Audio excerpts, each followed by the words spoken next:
where did you grow up, and what was it like growing up there? A whole lot of us, but everybody knows everybody and they look out for each other, so it's nice. And I just remember a good childhood. My grandmother, I spent a lot of time with my grandmother. My mom, she worked at the Middlesbrough Clinic there. So I spent a lot of time with my grandma. She was one of those grandmas that raised pretty much all the grandkids were with her. I was in River Gorge because I am a Appalachian. I am a mountain person for sure. Growing up in the inner city, I'm definitely a urban person. So I could never necessarily live out in the mountains. I will always live in a major city.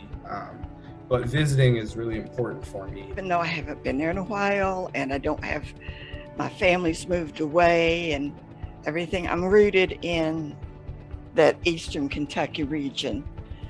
That's where, when you're a kid, that's where you form most of your values and sense of identity and all of that. I consider myself very lucky coming from my mom came from Maysville, but her story is way different than my dad's. My mom's dad actually came to the United States as a child. It was him and 7 brothers. And they settled in West Virginia and Kentucky. And I'm not for sure what his people did. I just know they came from England. A lot of them were, I'm going to say, I think a lot of them worked in the coal mines too. And a lot of them were farmers.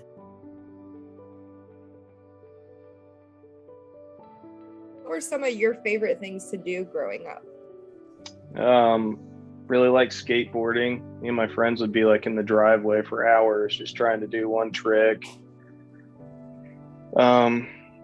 We play in the woods. We built tree houses.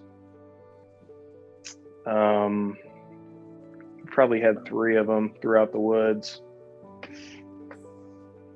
Played music. There was just all these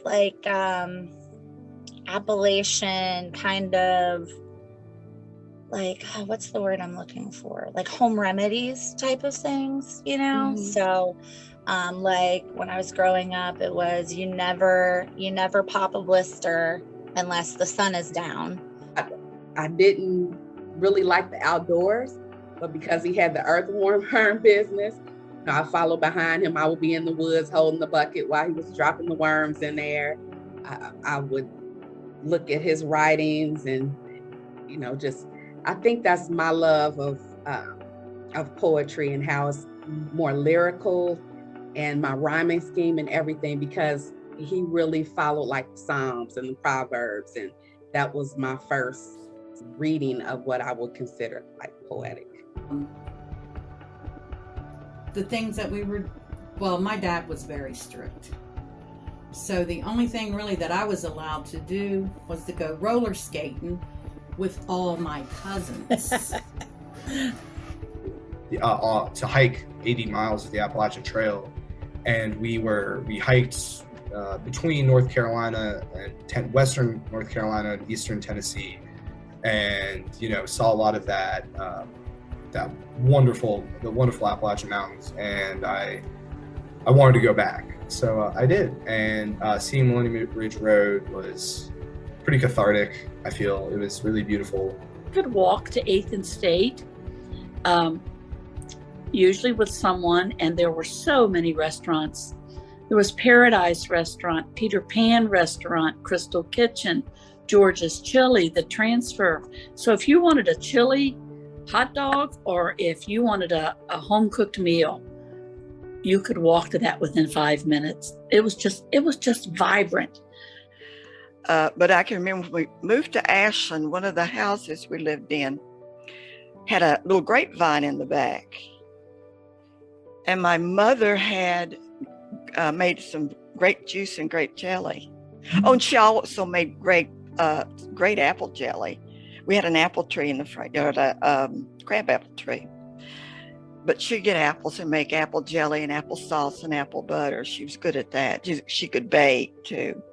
She couldn't cook much else, but she could bake.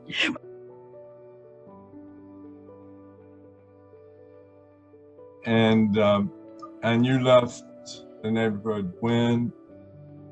I moved out of Lower Price Hill in 1992, but I've never left Lower Price Hill. I know, you're still involved to this day. Yeah. Well, they didn't like it because they had to use an outhouse. And I guess the rooster would hide by the outhouse. And Grandma, when she was a little girl, she'd have to go use the outhouse and the rooster would chase her around. So Roosters are very mean. That's true. We didn't really know too much about racial problems when I was growing up because my grandfather was white and Indian, and he married my grandmother who was Black. So, and the majority of my family, my cousins, my first cousins, they're all into pretty much interracial marriages. So we didn't grow up. And then most of my friends, my classmates especially, the majority of them are white, you know. So I didn't grow up, I didn't really know what it meant to be about prejudice until I came to the city, to be honest with you.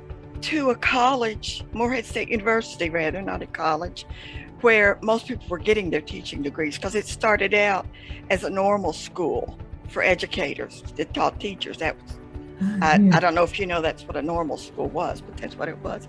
And I didn't want to be a teacher. I did not want to be a teacher. My father was a teacher. Eventually, my mother became a teacher. My brother was a teacher. A whole lot of relatives on Dad's side were teachers. And I hated what they went through. Because? Rules, regulations. I didn't have a vehicle like the Jeep to necessarily explore that far down. I was in a SUV, a Buick SUV, so it wasn't necessarily like more of an urban SUV. Yeah. My grandpa would always say Cincinnati.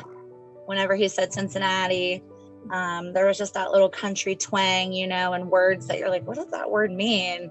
And it's like, that's grandma's talk. I'm going to tell you a story. My mom and dad divorced, so I went to stay with my mom for a little bit in Kentucky. I was so unhappy. I couldn't fit in. I was so unhappy. I didn't make friends easy. I stayed to myself. Finally, I said, I'm moving back. You were a city girl, huh? I moved back to, well, we still lived in the city over there. Right. We did, but it wasn't home. I got back to Lower Price Hill, and it was like, whew, what a relief.